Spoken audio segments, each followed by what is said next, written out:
Glória a Deus, meus amados, Deus abençoe a todos, que o eterno nosso Deus venha trazer luz aos nossos caminhos e luz aos nossos entendimentos, através da sua santa e inerrante palavra. Seja bem-vindo a este vídeo, que esse vídeo possa abençoar a sua vida e edificá-lo também através das escrituras sagradas, tá bom?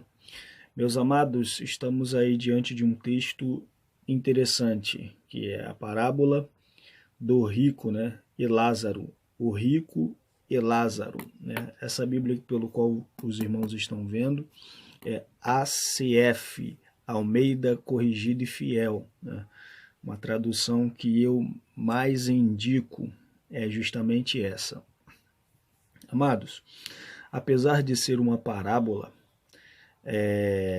esta pequena ilustração tem um significado muito forte, né? E tem um significado que vai além da nossa, às vezes, compreensão humana. Então não se trata de apenas uma parábola comum, tá? Ou uma história comum, não. Essa história tem cunho escatológico pessoal, tá? De cada indivíduo, pessoal, né? De cada indivíduo, referente a mim, referente a você, referente aos justos, referente também aos ímpios. Então todos nós sabemos aí a história do rico e o Lázaro, tá bom, irmãos? O que mais me deixa, me deixa feliz é saber que os que aqui sofrem, né, perseguições por causa do amor do Senhor, esses um dia serão consolados. Os que choram serão consolados, né? Irmãos, aí como eu falei de escatologia pessoal, nós temos na teologia um estudo muito interessante, que é o estado intermediário, tá? Se baseando no texto de Lázaro, tá? Do rico e o Lázaro. Então é de cunho escatológico pessoal, que na teologia nós chamamos de o estado intermediário. O que é o estado intermediário? Eu vou apenas explicar bem rápido para você. O estado intermediário, tá, irmãos, é uma doutrina que refere-se à condição dos mortos no período entre a morte física e a ressurreição. Então, entre a morte física, né, e a ressurreição, que está lá em Tessalonicenses, que nós sabemos na vinda de Cristo, há um meio, ou seja, um estado intermediário entre a morte física e a ressurreição. Denomina-se esse intermédio, denomina-se o estado intermediário, como já falei, porque durante esse tempo o indivíduo ainda não desfruta do seu estado final. Isso é, ele ainda não recebeu o corpo glorificado da ressurreição, nem as retribuições pelas obras no juízo final. Aí está os justos e os ímpios, né? Que ainda não desfrutarão das obras pelo qual eles fizeram e das obras que estarão diante do trono de Cristo para serem julgados, tá bom, irmãos? Vamos colocar dois paralelos, o estado do justo, né, estado intermediário dos justos e o estado intermediário dos ímpios. O primeiro, né, estado do justo, vamos falar do estado intermediário dos justos, né? Com base em textos bíblicos, podemos apontar alguns aspectos das condições do justo no período entre a morte física e a ressurreição do corpo, né, que nós falamos aí desse intermédio, né? Quando Cristo voltar, tá, irmãos, justos aqui não se refere à pessoa que não falha, né? Porque todos nós falhamos, todos nós pecamos e pecamos todos os dias. E sim aqueles que alcançaram a graça da salvação pela fé. Justos são os salvos, portanto. Então, justos não é aqueles que não falham, mas sim aqueles que alcançaram a salvação pela fé em Cristo Jesus. Os justos estão existindo, e conscientes, tá, irmão? E frisa aí, tá, irmão? Os justos estão existindo e também estão conscientes. Eles agora sem o corpo, mas em espírito, continuam existindo depois da morte. e são sabedores de sua condição, estão conscientes, né? Referendo-se a essa parábola do rico Lázaro. O pobre Lázaro da parábola de Jesus, Lucas 16, era um homem justo e que tinha vida com Deus. Quando ele morreu, foi levado pelos anjos junto de Abraão. Nós vemos isso no versículo 22. Lá ele estava sabendo de que estava passando com ele, tá? Estava sendo consolado. Ele sabia o que estava passando e ainda estava sendo consolado. No versículo 25. Completamente separado do ímpio. Tá? Um grande abismo, o que separava justamente era um grande abismo, nós vemos aí no versículo 26. Tá? Nessa parábola aparece também a figura de Abraão, o pai da fé. Nós sabemos aí que Abraão era o pai da fé, que também está consciente de sua existência. Embora o texto trate de uma parábola, essa é a verdade, irmão. Ele trata-se de uma parábola. Tá?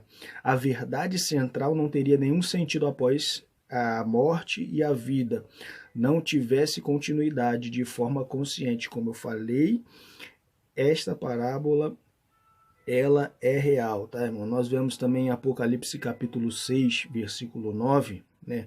Nós vemos na parábola que o Lázaro estava sendo consolado, tá? E também nós vemos também em Apocalipse, capítulo 6, versículo 9 e 10, que trata-se também que os... Vamos lá, deixa eu rapidinho aqui mostrar para você, que eu até marquei aqui, bem rápido, tá, irmãos? Apocalipse, capítulo 9, ao versículo 10. O versículo 10 não dá para você ver tudo, mas vamos lá. E havendo aberto o quinto selo, vi debaixo do altar almas que foram mortos por amor da palavra de Deus e por amor do testemunho de que deram, e clamavam com grande voz, dizendo: até quando, ó verdadeiro santo dominador, não julgarás e vingais o nosso sangue dos que habitam sobre a terra? Então nós vemos aí que está em Apocalipse capítulo 6, versículo 9 e 10, que os justos estão diante do altar de Deus clamando por justiça. Tá? Também mostra, né, que as pessoas que não estavam vivendo na terra, mas tinham sido assassinadas, estavam vivas, conscientes de suas condições. Jesus declara em Mateus 22, 32 que Abraão, Isaque e Jacó, já mortos, estavam vivos perante Deus. E com certeza esse estado de vida é consciente. Tá? No Novo Testamento, irmão, que de alguma forma os justos morreram, continuam existindo e são sabedores do que se passou e se passa com eles. Então eles sabem do que estão vivendo, eles sabem, estão conscientes, os justos, do que se passam, né? Aqueles que são verdadeiramente fiéis ao Senhor. Esse foi o estado intermediário do justo. Agora o estado intermediário dos ímpios, tá? Os ímpios também estão existindo em consciência, e consciente, de acordo com a parábola do rico e Lázaro. Como vimos na parábola, o rico e Lázaro, né? O ímpio também continua existindo depois da morte e é sabedor de sua condição diante da justiça divina, tá? A condição dos ímpios é bem diferente do justo, nós vemos aí, né? Os ímpios estão no Hades, tá? Na parábola, Jesus disse que o rico, depois de sepultado, achou-se no Hades, Lucas 16, 23. A palavra Hades, né, nós vemos aí que é a tradução grega do hebraico Seon no Antigo Testamento. Então, Hades é uma palavra grega e Seon é uma palavra hebraica no Antigo Testamento. Seon, de modo geral, refere-se ao lugar para onde todos os mortos vão, tá? Justos e ímpios. Aí nós vamos ver aí o significado. E pode ser o sentido de túmulo, sepultura, entre outros. Assim também Hades, no Novo Testamento, pode ser traduzida de várias maneiras, como, por exemplo, em Atos, capítulo 2, versículo 27 e 31, que diz o seguinte: onde ela é traduzida por sepulcro, onde ela é traduzida por sepulcro, na Nova Versão Internacional, e por túmulo nas Almeidas, né? Hades aparece também em Mateus 16, 18. As portas do Hades não poderão vencê-la. Nova versão internacional. As portas do inferno não prevalecerão contra ela. As Almeidas, né? As traduções Almeidas. Segundo a parábola de Jesus, o homem rico é injusto. Quando morreu, foi para o Hades, numa condição distinta da do pobre Lázaro. Tá bom? E vamos ver também outra palavra muito interessante, irmão, aqui, ó. Outra palavra grega usada, né, no Novo Testamento para se referir ao destino dos ímpios e mortos, né, é Geena, né? O termo transliteração, o termo é transliteração da palavra hebraica que significa Vale de Inom. Frisa aí, tá, irmão? O termo é transliteração da palavra hebraica que designa Vale de Inom. Nós vemos isso em 2 Reis, capítulo 23, versículo 10. No entanto, no tempo de Jesus, Geena representava o estado final das pessoas que viveram sem Deus. Mateus, capítulo 10, versículo 28, e Marcos, capítulo 9, versículo 43. Tá? O Novo Testamento faz distinção entre Geena e Hades. Olha a distinção. O Hades recebe os ímpios no período entre a morte e a ressurreição, né? O período intermediário, tá? Enquanto Geena é o lugar de punição permanente, designando no julgamento final. O tormento de Geena é eterno. Nós vemos isso em Marcos capítulo 9, versículo 43 e 48. Portanto, finalizando, tá, irmão? No estado intermediário, enquanto os justos estão no paraíso, nós vemos aí Apocalipse capítulo 6, versículo 9 e 10, né?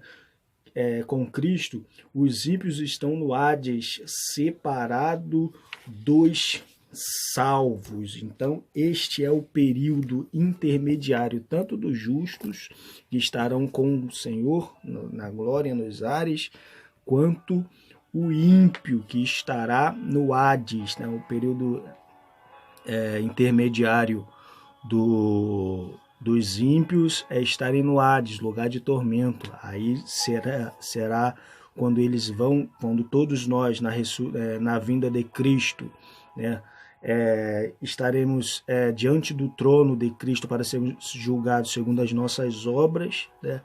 Aí os ímpios voltarão para o tormento eterno, né? Vão para o tormento eterno, que é a palavra Geena, Vale de Inom, tá bom, meus irmãos? Que Deus abençoe a todos, que o eterno nosso Deus venha trazer luz aos nossos entendimentos e luz aos nossos caminhos através da sua santa e inerrante palavra. Que Deus abençoe a todos.